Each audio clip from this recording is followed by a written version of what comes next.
아멘. 오늘 본문에 의지해서 정죄하지 않고 담당해 주신 주님, 그런 제목으로 주의 말씀을 전할 때 성령 하나님이 여러분 각 심령 속에 큰 은혜로 역사해 주시기를 바랍니다. 옆에 분들하고 인사를 하십시다. 은혜 많이 받으세요. 반갑습니다. 오늘 본문은 여러분이 너무도 잘 아는 내용일 거예요. 예수 믿지 않는 불신자들도 이 내용은 아는 분들이 많이 있더라고요. 초막절 지킬 때에 유대인들은 유대인의 3대 절기가 있는데 유월절을 그 다음에 초막절 그리고 오순절이라는 맥주절이 세 절기가 있어요. 이 세 절기는 유대인 남자 12살 이상 되면 예루살렘에 올라와서 가족들과 함께 하나님께 절기를 지키는 전통이 있습니다. 그래서 초막절에 많은 사람들이 예루살렘에 모여 있을 당시에 예수님은 감람산에 가서 주무시고 새벽에 다시 성전으로 오셨는데 한 여인을 끌고 바리새인과 서기관들과 많은 군중들이 그 여인을 예수님 앞에 세우고 예수 선생, 이 여인은 현장에서 간음을 행하다가 현장에서 잡혔어. 현행범입니다. 자기 남편이 아닌 다른 남자와 간음을 하다가 현장에서 잡힌 현행범인데 우리가 잡아왔어. 모세 율법대로 하면 이 여인은 돌에 맞아 죽어야 되는 여인인데 하나님께로부터 왔다는 예수 선생, 당신은 뭐라 말하겠소? 이렇게 예수님을 추궁하면서 대답을 요청한 거예요. 여러분, 레위기나 신명기서를 보면 간음하는 죄를 범하면 자기 아내가 아닌 다른 여자, 자기 남편이 아닌 다른 여자와 간음을 하다가 발각이 되면 돌에 맞아 죽이는, 돌에 쳐서 죽이는데 사람의 생명을 함부로 죽일 수 없으니까 두세 사람의 증인이 필요합니다. 우리가 봤다, 우리가 들었다, 우리가 확실하다. 한 사람 안 되고 두 사람 이상의 증인이 있으면 그 증인들부터 돌을 들어서 그 여인을, 그런 죄를 범한 자를 처단함으로 사회 정의를 구현하자는 의미에서 모세의 율법에 기록된 내용이에요. 그러니까 이 여인은 지금 간음을 하다가 변명할 여지도 없이 현장에서 잡혔고 이 여인을 지금 예수님께 끌고 와서 여인을 어떻게 처리해야 되느냐 이렇게 묻고 있는 겁니다. 그런데 예수님이 지금 참 궁지에 몰린 상황이에요. 인간이라면 어떻게 대답해도 걸립니다. 여인을 돌로 때려 죽여라 하면 당시 로마법에는 사람을 죽이는 권한만은 로마 황제의 전권을 위임받고 그곳에 파송된 로마 총독이 사형 언도를 내릴 수 있는 권한이 있어요. 그래서 예수님도 신성모독죄로 유대인들이 잡아놓고 죽이지는 못하고 빌라도 총독에게 데려가서 사형 언도를, 십자가에 못 박아 죽이는 언도를 받아내고 나서야 예수님을 처형하지 않습니까? 그러니까 지금 이 여인은 돌로 때려 죽이면 로마법을 어기는 거예요. 그러니까 로마법, 율법대로 이 여인을 돌로 때리면 자기들이 지금 곤란한 지경이 되니까 예수라는 사람이 때려 죽이라고 그랬다 하면 이제 책임을 예수에게 돌릴 수 있거든요. 그래서 예수를 고발할 증거가 있는 것이고, 용서해라. 그러면 당신은 하나님께로부터 보냄을 받은 사람이라는데 왜 율법을 어기느냐. 율법에는 현장에서 잡히거나 두세 증인이 있으면 이 여인은 돌로 때려 죽여서 사회정의를 세우라는 것이 하나님의 법이다. 당신은 하나님의 아들이면서라고 주장하면서 왜 하나님의 법을 어기느냐 해서 예수님은 또 곤란한 지경을 만나게 된 상황입니다. 빼박이 지금 안 되는 지경이에요. 그래서 예수님께 그렇게 지금 먹고서 계속 추궁을 하는 겁니다. 빨리 대답하라고. 그런데 예수님은 그냥 주저앉으셔가지고 땅바닥에 글을 쓰셨습니다. 그 요한은 어떤 내용을 썼는지는 기록지 않고 있어요. 그러나 뭐 성경을 연구하는 사람들이 아마 둘러선 사람들의 죄를 기록했을 것이다 하지만 확실한 증거는 없습니다. 여하튼 한참 그러시던 예수님이 일어나서 너희 가운데 죄 없는 자가 먼저 이 여인을 돌로 치라. 그리고 다시 앉으셔서 당에 글을 쓰시는 겁니다. 소설이 시퍼런 정의감에 불타고 사회 정의를 구현하겠다고 하는 그런 마음으로 돌을 들고 이 여인을 향하여 돌을 던지려고 모였던 사람들이 예수님이 이 한마디에 주춤한 겁니다. 너희 가운데 죄 없는 자가 있다면 그 사람이 먼저 이 여인을 돌로 쳐라. 그래서 오늘 본문에 보면 저들이 다 양심의 가책을 받았다는 겁니다. 여러분, 사람은 죄가 드러난 사람이 있고 죄가 드러나지 않은, 아직도 속에 드러있는 감추어진 죄를 가지고 그대로 사는 사람, 드러나지 않은 죄를 그대로 가지고 사는 사람이 있을 뿐이지 인간이 죄인이라고 하는 범주는 누구도 벗어날 수가 없어요. 예수님이 이 여인만 죄인이 아니고 주님이 불꽃 같은 눈으로 사람의 심령과 그 중심을 꿰뚫어 보시는 주님이 볼 때에는 겨 묻은 개가, 똥 묻은 개가 겨 묻은 개 나무라는 게 여기고, 자기 눈 속에 있는 들보는 있는데 형제의 눈 속에 티를 빼고자 하는 아주 추악하고 악독한 마음, 하나님의 아들조차도 걸어서 해를 끼치고자 하는 마음, 이런 악한 마음 가지고 와서 의로운 사람인 척, 깨끗한 사람인 척, 사회 정의를 실현하려고 하는 그런 의로운 사람인 척하며 돌을 들어서 이 여인을 심판하겠다고 나서는 그들을 향해서 너희는 죄인 아니야? 그 말이죠. 너희 죄는 이 여인처럼 드러나지 않았을 뿐이지 너희도 흉악한 죄를 범하고 살고 있고 지금도 그 죄 중에 있고 앞으로도 죄 중인데 살 자들 아니야? 너희 중에 죄 없다고 스스로 생각하는 자가 있으면 이 여인을 향해 돌을 먼저 던져. 그리고 앉아서 글을 쓰시는 거예요. 주님이 볼 때는 다 거기서 거기야, 인간은. 로마서 3장 10절의 말씀, 의인은 없나니 하나도 없어요. 만물보다 거짓되고 부패한 존재가 인간이에요. 어떤 동물보다 어떤 이 세상의 어떤 존재보다 더 악한 존재가 인간이 약하다고. 아멘. 그 글을 쓰시다가 보니까 다 돌을 놓고 다 떠나갔어요. 여러분, 하나님께서는 우리 믿는 사람이든 믿지 않는 사람이든 모든 사람에게 양심이라고 하는 걸 넣어주셨습니다. 양심. 이것을 성경에는 우리 마음에 새긴 율법이래요. 마음에 새긴 율법의 신비에다가 마음의 비석에다가 하나님의 율법인 양심이라는 법을 넣어주셨대요. 그 다음에 더 구체적으로는 선지자들과 하나님의 사람들을 통해서 성경을 통해 우리 자신을 보게 하셨어요. 더 나아가서는 빛 대신 그리스도를 통해서 우리 자신의 실체를 보게 하시고, 더 나아가서는 성령의 조명을 통해서 우리 자신을 보게 하셨다고. 그러면 우리가 주여 나를 떠나소서 저는 죄인입니다라고 고백하지 않을 수 없는 존재가 우리 인간이라고. 그게 인간의 실상입니다. 그래서 예수님이 보실 때에는 지금 죄가 드러난 음행하고 잡혀온 이 여인이나 그 여인을 심판하겠다고 돌을 든 사람이나 다 하나님의 은혜로 구원받을 사람이지 다 죄인이었어요. 로마서 2장 14절 15절입니다. 양심의 기능에 대해서 말해주고 있어요.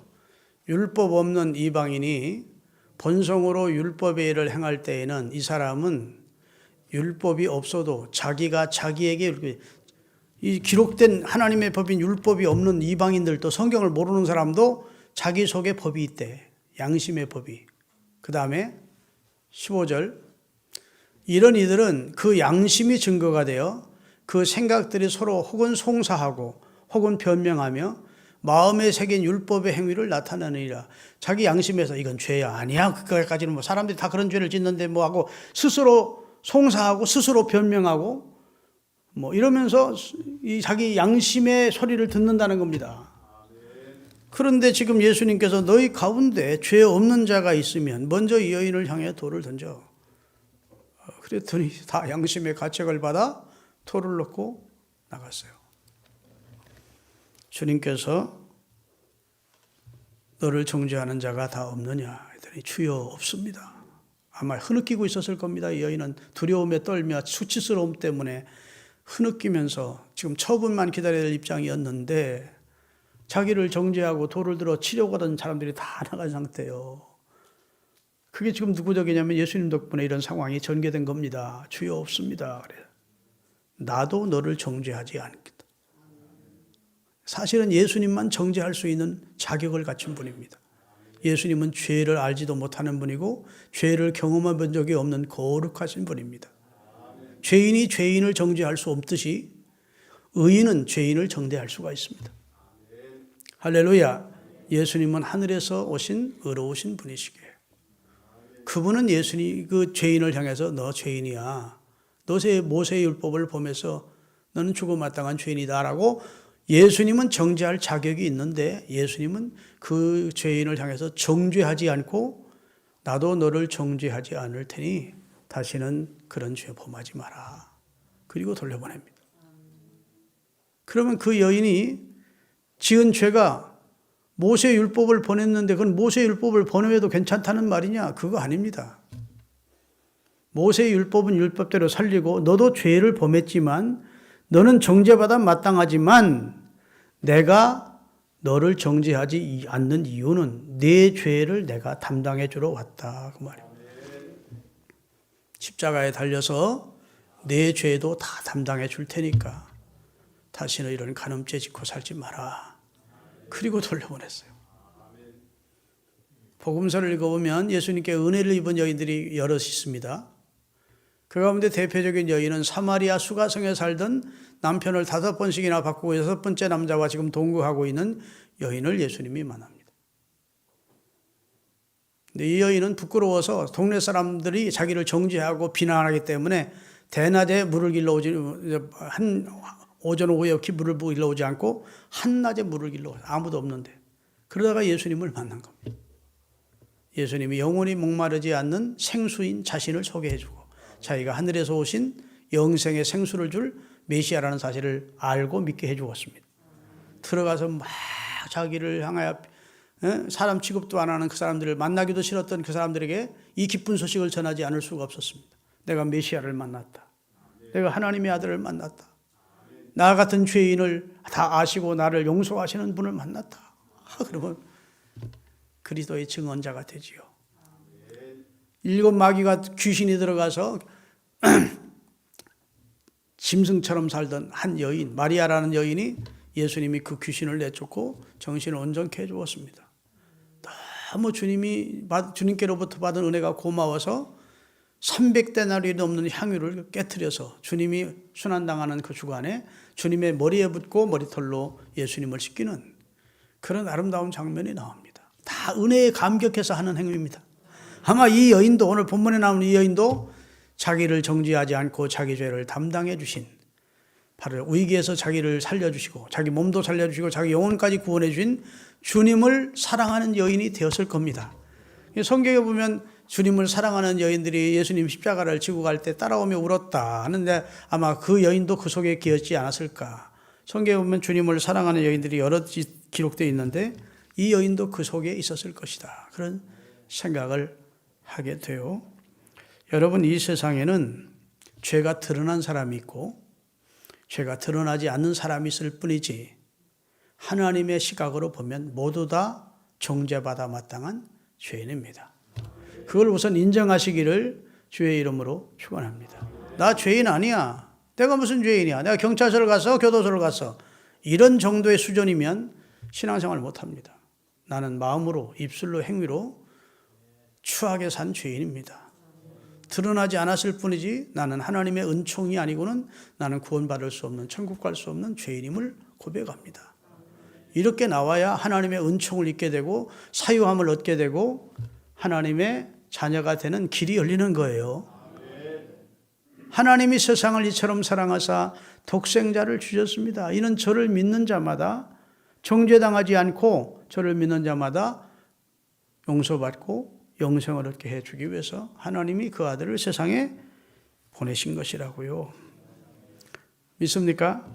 그렇다면 여러분, 이 여인과 이 여인을 치려고 하는 모든 인간을 정죄할 수 있는 분, 그런 자격을 갖춘 분이 오직 그리스도 예수였는데 그분은 정죄하지 않고 그런 자격이 있는 예수님이 그 여인을 향해서 돌을 던지지 않고 나도 너를 정죄하지 않겠다.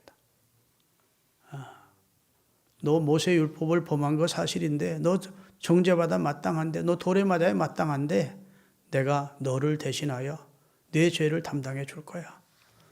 아멘. 그러면서 그 여인을 구원해 준 줄로 믿습니다. 할렐루야. 여러분, 우리가 신앙생활 한다는 것이 무엇이냐 하면 신앙생활하면 능력의 세계로 들어가는 게 아닙니다.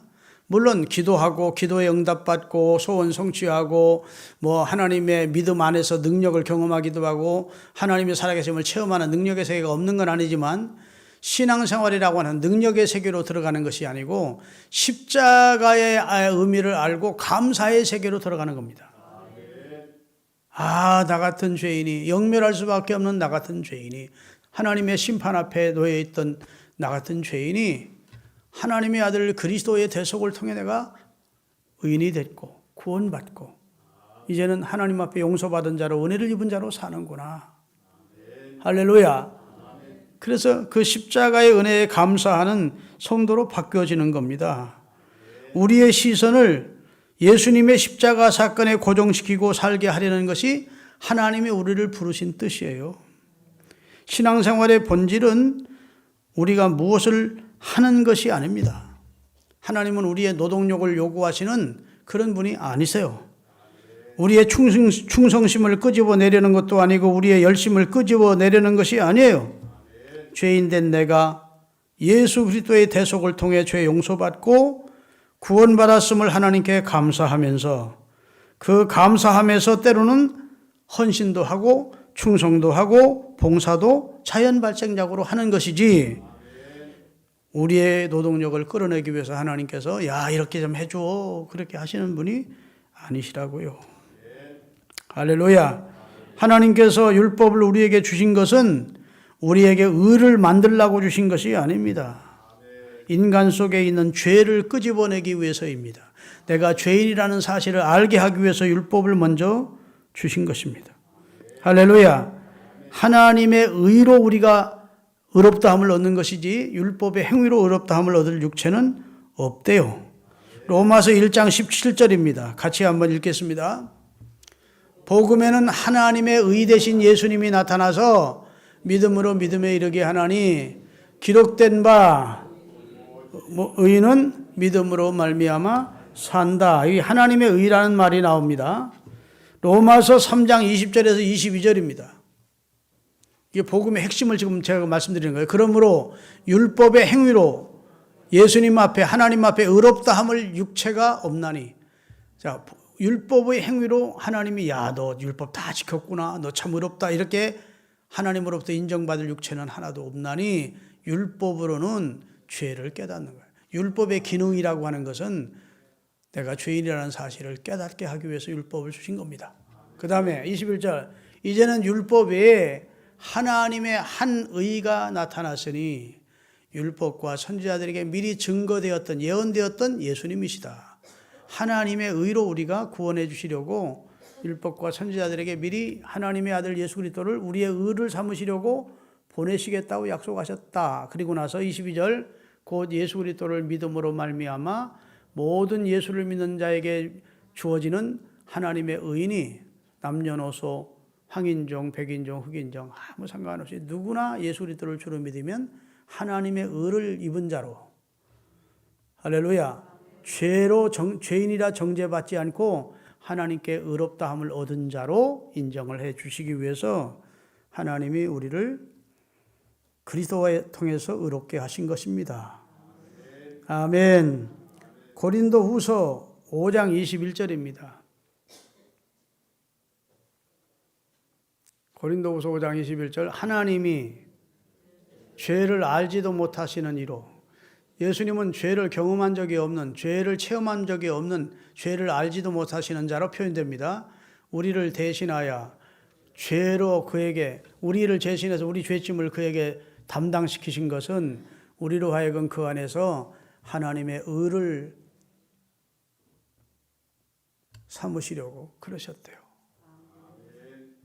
믿습니까? 그래서 고린도전서 15장 22절에 결론적으로 이렇게 말합니다. 다 같이 읽겠습니다. 아담 안에서 모든 사람이 죽은 것 같이 그리스도 안에서 모든 사람이 삶을 얻으리라. 첫사람 우리에게 정죄함을 갖다주는 죄를 이 땅에 가져오게 한 아담 안에서는 모든 사람이 죽는다. 그러나 둘째 아담 대신 그리스도 예수 안에서는 모든 사람이 그를 힘입고 하나님의 의를 덧입고 구원함을 얻고 영생을 얻는 하나님의 존재로 살아가게 된 줄로 믿으시기를 바랍니다. 그래서 예수 그리스도 안에 있는 자에게는 결코 죄인이라고 하지 않는데요. 예수 그리스도라는 테두리 안에 들어오면, 예수 그리스도라는 다운다리 안에 들어온 자는 결코 정죄함이 없대요. 로마서 5장 8절에서 5장 1절에서 2절까지만 읽읍시다. 로마서 8장 다 같이. 그러므로 이제 그리스도 예수 안으로 들어온 자에게는, 예수 안으로 들어온 자에게는 결코 정죄함이 없나니 이는 그리스도 예수 안에 있는 생명의 성령의 법이 죄와 사망의 법에서 너를 해방시켰다. 여러분, 정죄라는 말의 의미를 우리가 깊이 깨달아야 됩니다. 이게 굉장히 무겁고 중요한 말입니다. 정죄, 죄인이라고 정의하는 겁니다. 아담 안에서 태어나는 모든 인간은 다 하나님의 정죄 아래 있습니다. 여러분, 인간 법정에서도 피고가 되어 정죄받기 전에 두렵습니다.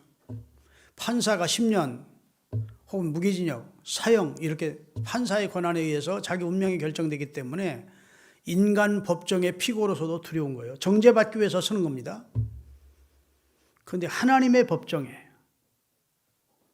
정죄를 받는다, 소름 끼칠 만큼 두려운 일입니다. 하나님의 법정에서 마지막 정죄를 받고 나면 그때는 길이 없어요. 소망이 없어. 그대로 멸망입니다.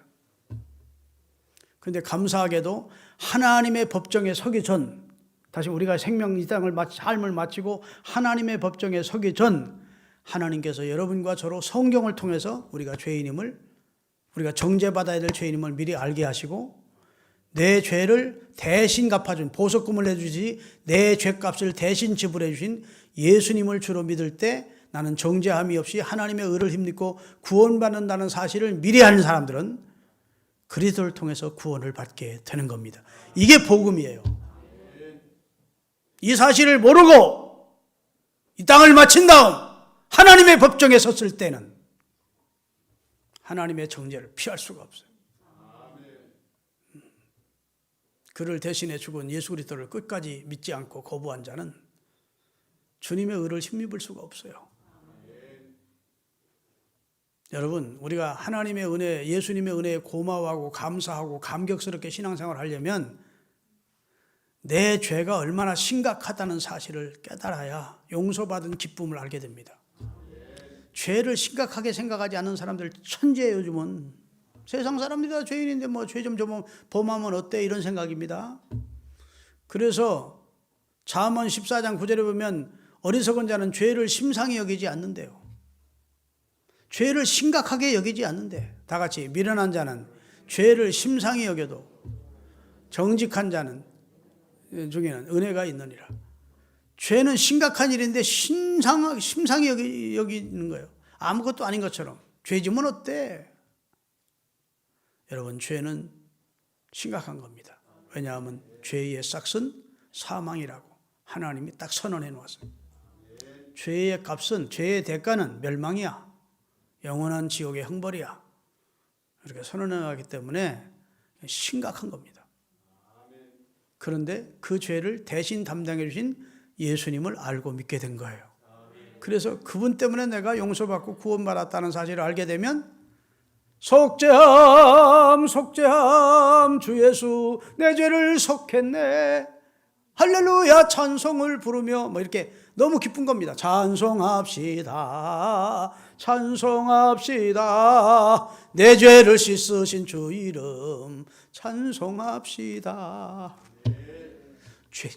죄의 심각성을 알고 자기가 죄인이라는 사실에 몸서리치던 사람들이 예수 그리스도가 내 죄를 대신해서 십자가에 달려 죽었고 내가 예수 그리스도를 주로 믿을 때 용서받고 구원 얻었다는 사실을 알게 되면 춤이 절로 나오고 감사가 절로 나오고 찬양이 절로 나오는 것이지요.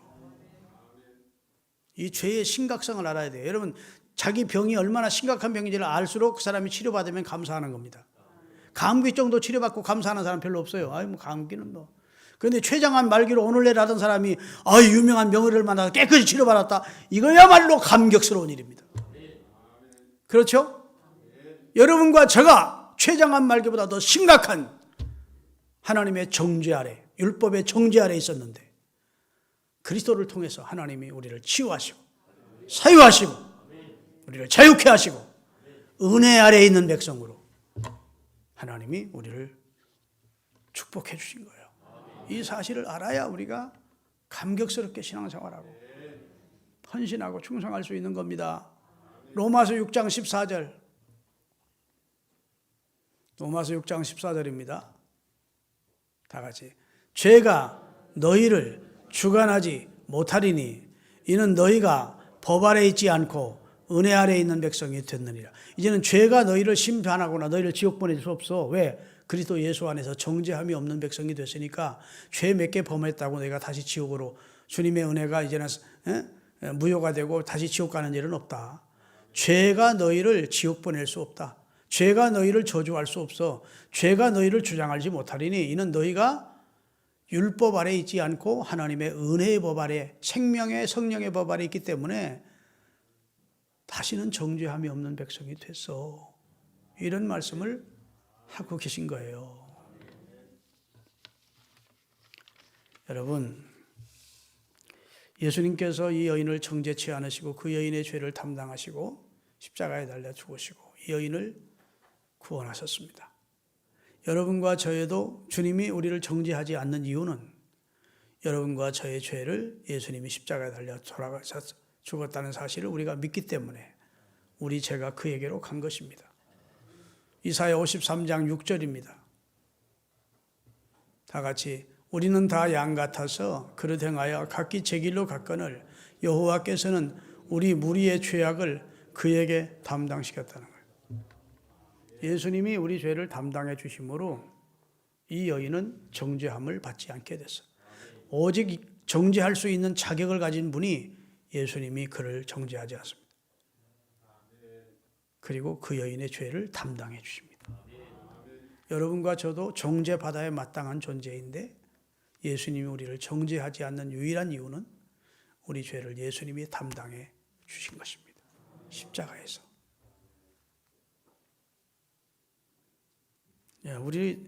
예수님이 지금 여인에게 다시는 가서 죄 짓지 마라. 11절, 오늘 본문 11절을 띄우겠어요? 가장 중요한 말씀을 좀 드리고 마치겠습니다. 대답하되 주여 없나이다. 예수께서 이르시되 나도 너를 정죄하리 하노니 다시는 죄를 범치 말라 하시니. 자, 이 여인이 죄를 범했을까 안 범했을까? 이때 예수님 만나고 정죄함 맞지 않고 주님으로부터 은혜를 입고 나서 다시 죄를 졌을까요 안 졌을까요? 다시 또 죄를 짓지. 인간이 어떻게 죄에서 자유할 수 있습니까? 사람이 육체를 가진 몸을 가진 인간이 언제나 죄성으로 인간은 키우는데 이 여인이 죄 안 지었겠어요? 그 남자, 가늠하던 그 남자와는 결단하고 끊었을지 모르지만 소소한 죄가 있지 않겠습니까? 마음으로 짓는 죄, 입술로 짓는 죄, 행동으로 짓는 죄가 그에게 또 지었지요. 그러면 천국 취소됩니까? 야, 내가 너 죄 좀 담당해 주려고 그랬는데 너 아무래도 싸가지가 안 되겠다. 그리고 예수님이 취소하시겠습니까? 예수님이 그 여인을 정죄치 않고 그리고 그 여인의 죄를 담당하신 것은 그의 모든 죄악을 다 담당해 주신 겁니다. 이제는 용서받은 사람답게 살라는 권면이지 이제부터 너는 깨끗하게 살아야 돼. 만약 마음으로나 입술로나 행동이나 율법을 보면 그때부터 구원은 취소야. 그때부터 너는 정죄받아. 이런 말씀 아니에요. 아멘. 우리 속에 나오는 것은 죄밖에 없는데 뭐.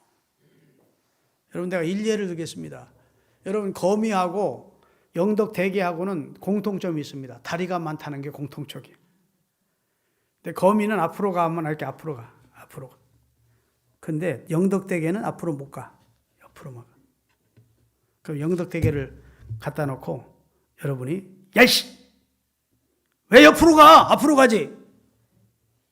어? 차렷! 열중셔!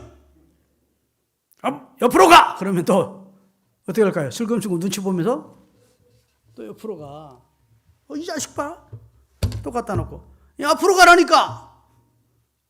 그러면 옆으로 가면서 별 미친놈다고 하네. 나는 이게 가는 게 정상인데. 또 갖다 놓고 왜 옆으로 자꾸 가는 거야? 앞으로 가라니까. 너 날 무시하는 거야? 그러면 잠깐 움츠려 있다가 슬금슬금 또 옆으로 가는 거예요. 그게 영덕대게의 한계야. 그건 그렇게 갈 수밖에 없어. 앞으로 갈 능력이 그에게 없어요. 좀 긍정금 하시면 고개라도. 그게 우리 육체를 가진 인간의 한계고 그게 우리 인간의 본성이야. 우리는 계속 이 땅을 살면서 죄에서 자유할 수 없어요. 또 이쪽으로 가. 목사님이 설교하면 아이고 좀 바르게 살아야 되겠다 결심하지만 눈을 껌뻑껌뻑에다 또 나가면 또 옆으로 설교하고. 그러면 구원 취소됩니까? 아니야. 그때마다 역시 나는 은혜가 아니면 안 되는구나. 하나님의 은혜로 구원받지 내 의로는 구원받을 존재가. 그러면서 더 겸손해지고 십자가를 통해 나를 구원해 주신 주님께 더 감사하게 되는 거예요. 그래서 로마서 8장 1절 8장을 쓰기 전에 사도 바울이 로마서 7장을 쓰는데 그의 마지막 부분에 오호라 나는 곤고한 사람이로다 하고 탄식합니다. 자기는 앞으로 가려고 그랬는데 자기는 자꾸 옆으로 가더래. 마음에 주의 뜻대로 살고자 하는 마음의 소원은 내게 있는데 나는 계속 육체의 소욕을 따르는 나 자신을 보는도다. 아멘. 마음이 없는 게 아니야. 마음은 은혜롭게 믿음 감사하면서 믿음으로 살고 싶고 선하게 살고 싶고 말씀대로 살고 싶은데 나는 자꾸 원치 않는 악으로 끌려가는 나를 보는도다. 그게 인간의 한계고 우리의 본성이라고요. 그러면 탄식하는 거예요. 어떻게 하면 내가 구원받지? 내 힘으로는 절대 안 되던데 그 말이요. 그리고 나서 우리 주 예수 그리스도로 말미암아 이 힘을 주시는 하나님께 감사하리로다. 역시 나는 우리 주 예수 그리스도를 통해서만 구원받는구나. 아멘. 내가 예수 믿은 다음 선하게 살아서 그 대가로 구원받는 게 아니고 역시 나는 예수 믿고 나서도 원치 않지만 예수 믿기 전처럼 막 콧노래를 부르면서 죄를 짓지 않지만 예수 믿고 나서도 인간적으로 연약해서 가슴 아프지만 연약해서 범죄하는 경우가 많은데 그럴 때마다 역시 나는 안 되는구나. 내 힘으로는. 역시 그래서 하나님의 아들이 나를 위해 죽었구나. 은혜 아니면 우리 은혜 아니면 찬송이 있잖아. 복음성가 은혜 아니면 내가 어떻게 구원받느냐 그 말이에요. 그래서 범죄할 때마다 또 죄책이 내 마음속에 달을 접을 때마다 우리가 어떻게 됩니까? 더 겸손하게 되는 겁니다. 하나님 역시 저는 안 되네요. 주님이 십자가에서 나를 대속해 주었기 때문에 그나마 제가 주의 백성 되고 구원 얻었네요. 주님 감사합니다. 십자가에서 저를 속량해 주신 주님 감사합니다. 그런 감격 속에서 일생을 사는 것이 그리스도인이에요. 예수 믿고 막 능력의 세계로 들어갔고 막 헐헐 날아다니고 그런 게 아니고 신앙생활이라는 것은 주님이 십자가에서 나를 위해 해주신 사실을 알고 깨닫고 믿고 감사하고 영광을 주님께 돌리며 사는 삶. 그렇게 되려면 정죄하지 않고 내 죄를 담당해 주신 주님의 은혜의 이 놀라운 사랑을 알고 깨닫고 살아야 입술에 찬송이 나오고 예배가 진짜 감격스러운 예배가 되는 것이고 구원하심이 내 의도 내 공로도 내 선행도 아니라 보좌에 앉으신 우리 하나님과 나를 위해 십자가에 달려 죽으신 어린 양께 있도다 라고 영광을 주님께 돌리며 일평생 감격스럽게 신앙생활할 수가 있는 겁니다. 기도하겠습니다.